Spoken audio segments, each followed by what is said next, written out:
Hello student, তোমরা যারা ক্যালকাটা ইউনিভার্সিটির আন্ডারে ফিফথ সেমিস্টারের ছাত্রছাত্রী আছো এবং তোমাদের এডুকেশন অর্থাৎ শিক্ষাবিজ্ঞান সাবজেক্টে অনার্স আছে, তোমাদের জন্য আজকের ক্লাসটা খুবই গুরুত্বপূর্ণ। আজকের ক্লাসে তোমাদের ফিফথ সেমিস্টার এডুকেশন অনার্সের সিলেবাস নিয়ে আলোচনা করব। তোমাদের ফিফথ সেমিস্টার এডুকেশন অনার্সে টোটাল 4টি পেপার পড়তে হবে। তোমাদের ফোর্থ সেমিস্টারে শেষ যে পেপারটি ছিল সেটা হচ্ছে 8 পেপার। এখানে তাই 9 থেকে শুরু হচ্ছে, 9, 10, 11 এবং 12 এই 4টি পেপার। এবং এখানে পেপারগুলির নাম লেখা আছে।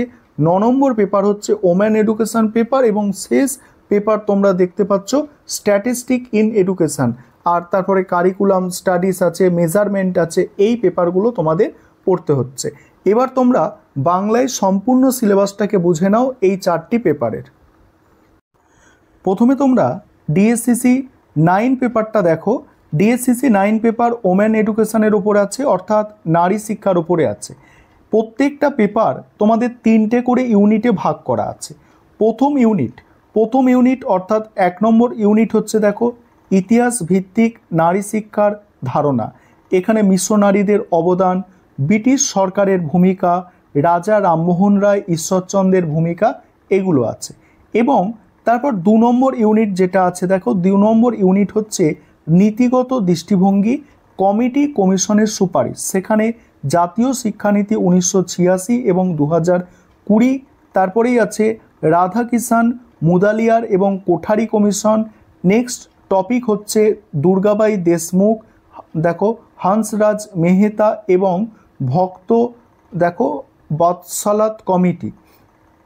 এবারে 3 নম্বর ইউনিট নারী শিক্ষার প্রধান বাধা ও নারীর ক্ষমতায়ন। এখানে আছে দেখো সামাজিক ও মনস্তাত্ত্বিক বাধা, রাজনৈতিক অর্থনৈতিক বাধা, আধুনিক সমাজে নারীর ক্ষমতায়নের ভূমিকা সংক্ষেপে। এবারে ডিএসসিসি 10 পেপার আলোচনা করব। তার আগে বলি তোমাদের এই ডিএসসিসি 9 পেপারের সাজেশানও তোমরা কিন্তু আজকে পেয়ে যাবে। চ্যানেলটাকে ফলো করবে, তোমরা সাজেশান চ্যানেলের একটু চোখ রাখবে, সাজেশান তোমরা আজকে পেয়ে যাবে। এই ডিএসসিসি 9 পেপার যেটা আমি সিলেবাস প্রথম তোমাদের দেখালাম, ওই পেপারের সাজেশান আজই তোমরা পেতে চলেছো। পড়াশোনা শুরু করো, আমি তোমাদের সঙ্গে আগেও ছিলাম, এখনও আছি। অনেক বাধা আসবে, অনেক মানুষ চায়, অনেক মানুষ নয় কয়েকটা মানুষই চায়, ইউটিউবে বিশেষ করে তাদের সাবস্ক্রাইবার অনেক বেড়ে গেছে, তারা ভাবছে যে আমি না কাজকর্ম করি ইউটিউবে, আমি ওকে টক্কর দেব। দেখো পড়াশোনা দিয়ে টক্কর দিতে হবে, এরকম শত্রুতা করে কোনো টক্কর কিন্তু কাউকে দেওয়া যায় না। আমার সঙ্গে আমার ছাত্রছাত্রীরা মানে সবসময়ই ছিল এবং আশা করি থাকবে।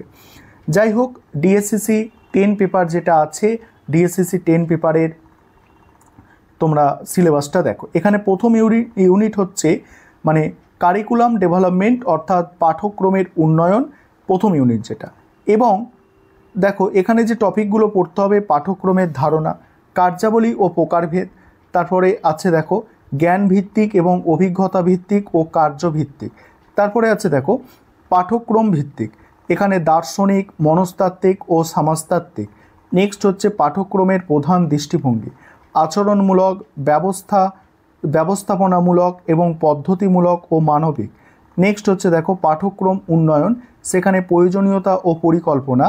এবারে 2 নম্বর ইউনিট হচ্ছে শিক্ষা সামগ্রী নির্বাচন। শিক্ষা সামগ্রী নির্বাচনে আছে শিক্ষা সামগ্রী নির্ধারণের উপাদান, সেখানে জ্ঞান, সংস্কৃতি এবং প্রয়োজন। তারপরে আছে দেখো পাঠ্যক্রম ও শিক্ষাদানের উদ্দেশ্য। নেক্সট আছে দেখো রুমের সংশোধিত ট্যাক্সোনমি। নেক্সট আছে বুনারের শিক্ষণ তত্ত্ব। এবার 3 নম্বর ইউনিট এখানে পাঠ্যক্রম মূল্যায়ন ও সংস্কার, সেখানে পাঠ্যক্রম মূল্যায়নের ধারণা ও গুরুত্ব। তারপরে আছে মূল্যায়নের ধরন, গঠনমূলক ও সারসংক্ষেপমূলক। নেক্সট আছে দেখো মূল্যায়ন মডেল, সেখানে আছে দেখো স্টাফেলবিম এবং টেইলর।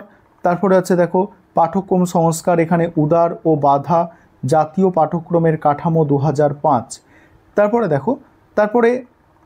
তারপরে আছে দেখো তোমাদের ডিএসসিসি 11 যে পেপারটি আছে শিক্ষার মাপজোপ অর্থাৎ মেজারমেন্ট এবং এভুলেশন অর্থাৎ মূল্যায়ন ইন এডুকেশান। এখানে প্রথম ইউনিট আছে শিক্ষাক্ষেত্রে পরীক্ষা, মাপজোক এবং মূল্যায়ন। সেখানে টপিকগুলো আছে পরীক্ষার ধারণা, প্রয়োজনীয়তা ও ক্ষেত্র, তারপরে আছে মাপজোক ও মূল্যায়নের ধারণা, প্রয়োজনীয়তা ও ক্ষেত্র। তারপরে আছে পরীক্ষা, মাপজোক ও মূল্যায়নের মধ্যে সম্পর্ক। নেক্সট ইউনিট টু হচ্ছে মাপজোকের স্কেল অর্থাৎ স্কেল অফ মেজারমেন্ট, সেখানে স্কেলের ধারণা, সুবিধা অসুবিধা। তারপরে আছে টাইপস মানে প্রকার, নামমাত্র, কমিক, অন্তরাল ও অনুপাত। তারপরে আছে শিক্ষাক্ষেত্রে স্কেলের ব্যবহার। এবারে 3 নম্বর ইউনিট হচ্ছে মূল্যায়ন প্রক্রিয়া, এভুলেশন অফ প্রসেস। সেখানে গঠনমূলক ও সারসংক্ষেপমূলক, ধরন ও ধাপসমূহ। তারপরে মান নির্ভর পরীক্ষা, মানদণ্ড নির্ভর পরীক্ষা। নেক্সট গ্রেডিং ও ক্রেডিট পদ্ধতি। তারপরে ডিএসসিসি 12 যে পেপারটা আছে স্ট্যাটিস্টিক ইন এডুকেশান অর্থাৎ তোমাদের শিক্ষায় পরিসংখ্যান, ঠিক আছে। এখানে প্রথম ইউনিট হচ্ছে concept of statistic and descriptive statistic অর্থাৎ পরিসংখ্যানের ধারণা, বর্ণনামূলক পরিসংখ্যান।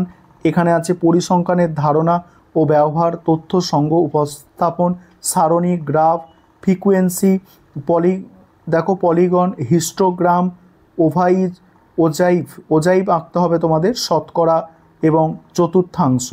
তারপর হচ্ছে কেন্দ্রীয় প্রবণতা, গড়, মধ্যক ও প্রাচুরক, গুণাবলী, নির্ণয় ও প্রয়োগ, এগুলো আছে।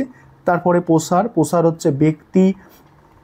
তারপরে হচ্ছে মানক বিচ্যুতি, চতুর্থাংশ বিচ্যুতি, গুণাবলী, নির্ণয় ও প্রয়োগ।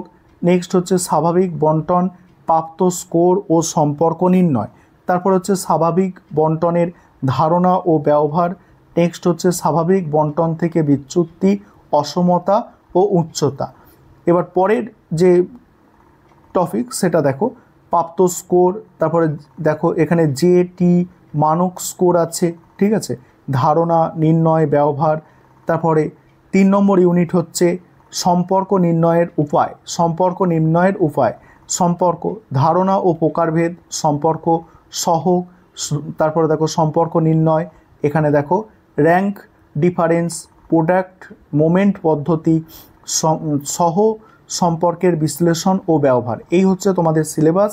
এবং আজকে কি বললাম, আজকে তোমাদের প্রথম যে পেপার অর্থাৎ প্রথম পেপার হচ্ছে ডিএসসিসি 9 পেপার। এই পেপারে তোমরা সাজেশান পেয়ে যাবে।